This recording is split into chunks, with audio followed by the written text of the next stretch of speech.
À quel moment t'as capté que t'avais pas vraiment d'amis? Depuis la fac, c'est toujours moi qui conduisais. J'étais le gars qui ne buvait pas, qui ramenait tout le monde chez soi, safe, après les soirées. Et j'aimais bien faire ça, vraiment. Tous les vendredis soirs, c'était le même plan. Je passais prendre Malik en ville, ensuite Emma chez elle, puis les deux cousins, Karim et Yacine, dans leur appart. Après, direction le bar ou la boîte qu'ils avaient choisi. Moi, je prenais une bière que je faisais durer toute la soirée, pendant qu'eux finissaient de torcher. Et puis je faisais le taxi jusqu'à 2h du mat, à déposer chacun devant sa porte. Ils disaient toujours, on te rembourse l'essence la prochaine fois. Mais cette prochaine fois est jamais arrivée. Et franchement, ça m'allait. C'était mes potes, mes vrais. Depuis la première année, ceux qui savaient tout de moi, et moi d'eux, je pensais vraiment que je comptais, que je faisais partie du groupe, tu vois, le gars fiable, celui qui assure. Vendredi dernier, tout semblait normal. Vers 18h, Emma envoie un message dans le groupe. Je peux pas ce soir, un truc avec la famille. Ok. Ensuite Malik. Pareil, gros souci au boulot. Mon patron pète un câble. Puis les cousins. Ma sœur est là pour le week-end. On reste à la maison. J'étais là. Bon, soirée solo alors. La première depuis des mois. Peut-être une bonne occasion de souffler un peu. Du coup, j'ai décidé d'aller à l'arcade, genre Dave & Buster's, mais ici c'est le Game Zone. Je me suis pris une bière artisanale, un gros panier d'ailes piquantes et je me suis posé dans un coin. Pour une fois, je regardais pas mon téléphone toutes les 2 minutes pour vérifier que personne s'était perdu ou avait besoin d'un Uber. J'étais bien. Et là, j'entends un rire. Pas n'importe lequel. Le rire d'Emma. Ce gros éclat qui résonne même dans une foule. Je lève les yeux et bam, ils sont là, tous les 4. Autour d'une table de beer pong, mort de rire, bien éméché. Emma avec 2 gobelets rouges à la main. Malik qui tient à peine debout et les cousins qui se checkent genre ils viennent de mettre un panier incroyable. Emma me voit en premier. Elle pâlit direct. Elle chuchote un truc à Malik qui se retourne. Il me voit et son sourire de mec bourré disparaît net. Il s'approche. Et moi, j'espère encore une explication. Genre, le truc familial s'est annulé, le taf de Malik s'est arrangé, je sais pas. Emma arrive à ma table, un petit tubante. Oh hey, quelle coïncidence de ouf de te voir ici. Ouais, je dis tranquille, en posant ma bière. T'avais pas un truc avec ta famille? Elle rougit. Si,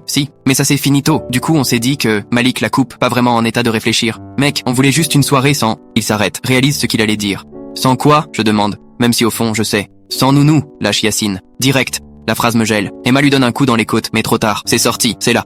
On voulait juste, tu vois, prendre un Uber pour une fois, balbutie Malik. Pas te déranger encore. Je reste figé. J'essaie de digérer. 3 ans, tous les week-ends, des centaines de trajets.